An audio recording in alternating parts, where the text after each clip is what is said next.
Ladies and gentlemen, I've got a list in front of me. I can't even read this. Love of the loved. Anyone who had a heart. You're my world. It's for you.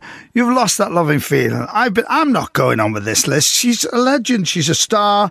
I am delighted at last a one-to-one with Miss Cilla Black. Hello.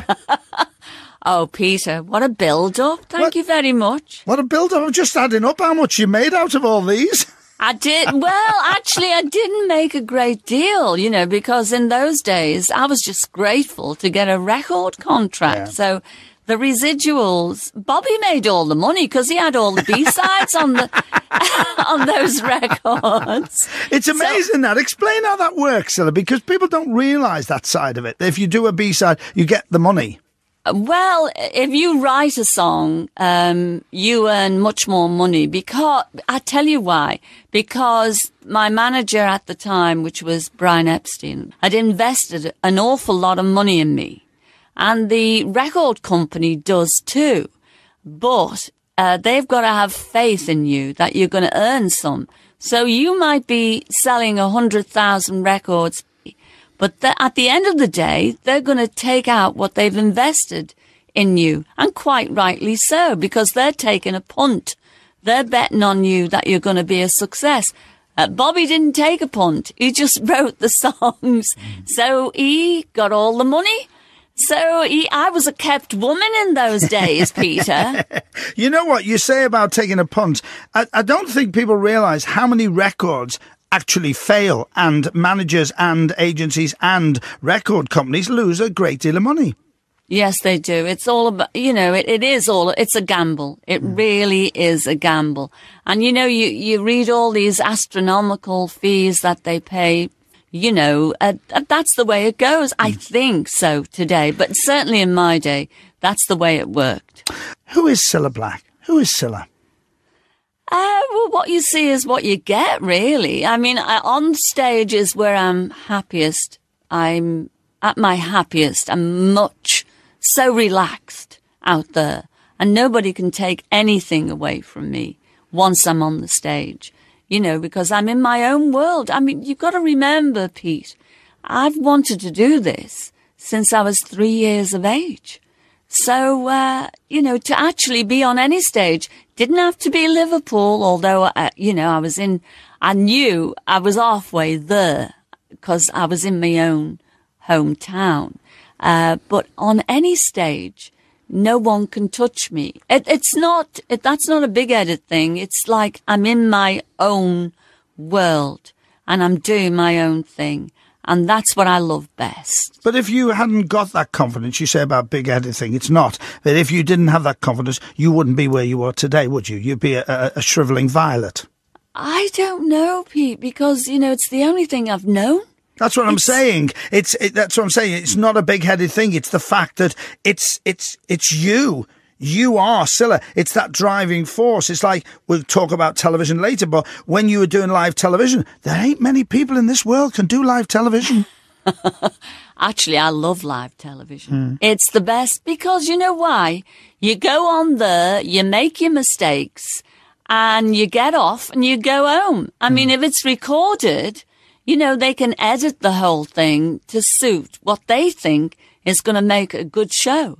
So I love live television, and I'm very comfortable with it because I will make mistakes. And I think, I've made a mistake, maybe 2, maybe 3, but it's live television and that's what it's all about. Let's go back to when you were a young girl, before you were a teenager. What was life like? Tell us a typical day at home. Well, I was brought up on Scotty Road and I lived behind a barber shop, George Murray's. 380 Scotland Road, and next door to a Chinese laundry. Wow. And in those days, my father was a docker and my mother had a stall in the market in St. John's on Scotty Road as well, because Scotty Road is a very, very long road, dual carriageway. With many pubs in those days. Oh, pub on every corner. My dad's pub was Fitzy's. Mm-hmm. And actually, when I went back last year and I couldn't find where I lived, it was all knocked down. And I thought, oh my God, I think it was the pub. I think it was called the Parrot. I probably am very wrong, but I recognised where I lived because of the pub on the opposite side of the road. And I thought, but yeah, look, yes, it was very more than working class. But I didn't know I was poor because everybody else was in the same position. And everybody helped each other, and no doors, no thieves, no nothing. No doors were closed or locked or anything like that. And we were all working class people. You know, my street that I used to play in was Bostock Street because the street where my front door was off of a back entry. You know, and my mother used to always dream of having her own front door. And I remember one day, and she was crying on the staircase, and I said, well, what's up? I'd come home from school, what's up? She was hoping for a council flat, you know, to have her own front door. And I thought, you know, if I make it, that's the first thing I'm going to buy, a house. And did she complain? Yes. Why? Because there was not a bus stop outside of it. She got a front door, but no bus stop. She got a front door, a detached house up there off of Queen's driveway. But she complained till the day she died. There's no bus stop. Can you tell me the excitement of planning to buy her that house? Oh, no question. That's all that I strive for, really. You can't imagine it until you've been there. You know, to come home from school and to see your mother crying on a staircase, it's not good. And that's always stuck in my mind. So the question is, there's no question. The minute I had a few bob, that's what my mother was going to have, her own front door. But then she missed everything from Scotty Road. Obviously she would, because all her mates, she was the president of the Catholic Mothers Union. It was all that. I mean, I was recapturing, I guess, my youth and seeing her crying that, the council didn't think that she deserved, her own council house. And that really, really upset me.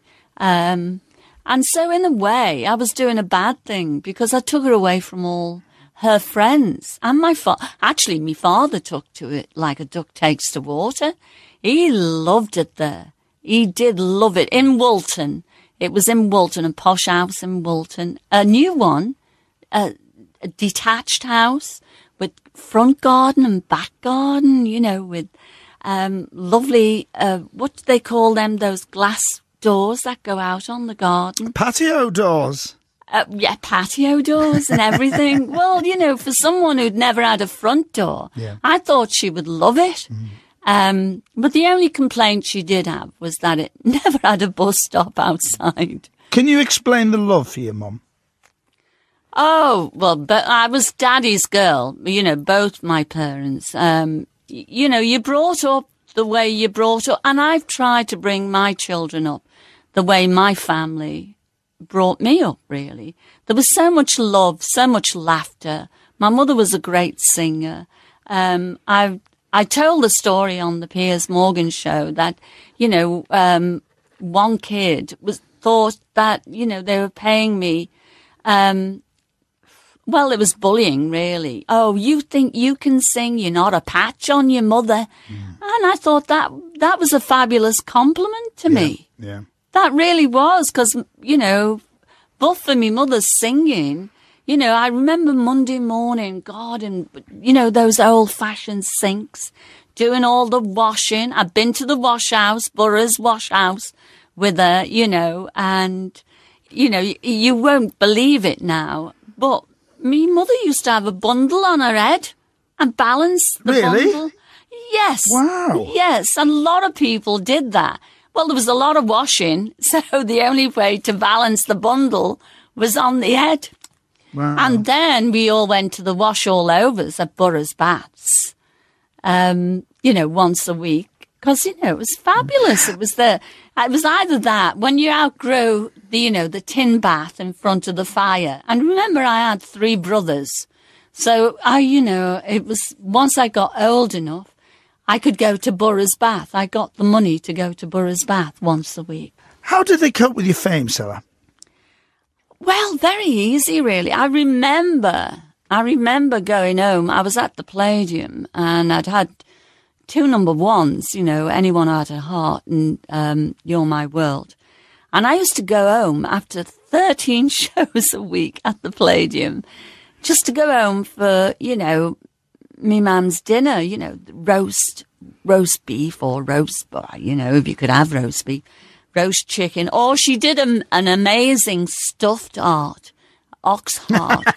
Oh, gosh. And I love offal to death. Tell me again what it's called. A stuffed what? A stuffed heart. Oh, right, fine. Oh, fabulous. You do make me laugh. Go on. No, but this is true. I know. I'd travel through the night after doing 3 shows on a Saturday to go home, just for me Sunday dinner. Yeah. And I got home one day. Well, first of all, in the morning, I sat in my dad's chair. And, that was terrible. You don't sit in your dad's chair. But I did. I was a star. I've got 2 number ones, What can I tell you? It's my chair. I paid for it. Yeah. Well, no, actually, that chair I didn't. But he just looked at me when he came back from the pub, and he just looked at me, and then he said, "Hey, you, up." And I knew but that wasn't the finish. We had our dinner, and then my mum was going down to bingo. My dad went to the pub, and consequently, Sunday night at the London Palladium was on. I was left in the house. I'd travelled all the way from London, and it was a 7-hour journey in those days, because you didn't have, the roadways, the motorways that you've got now. And I was left with our lassie watching Sunday night Pat Boone. Sunday night at the London Palladium on my own with our lassie. And when you say how did it affect them, that's how it affected them. I wasn't going to interrupt their life, basically. Did you ever think that you were going to be on the Palladium top of the bill? Yes. The word yes. Yes, I know. I'm trying to be...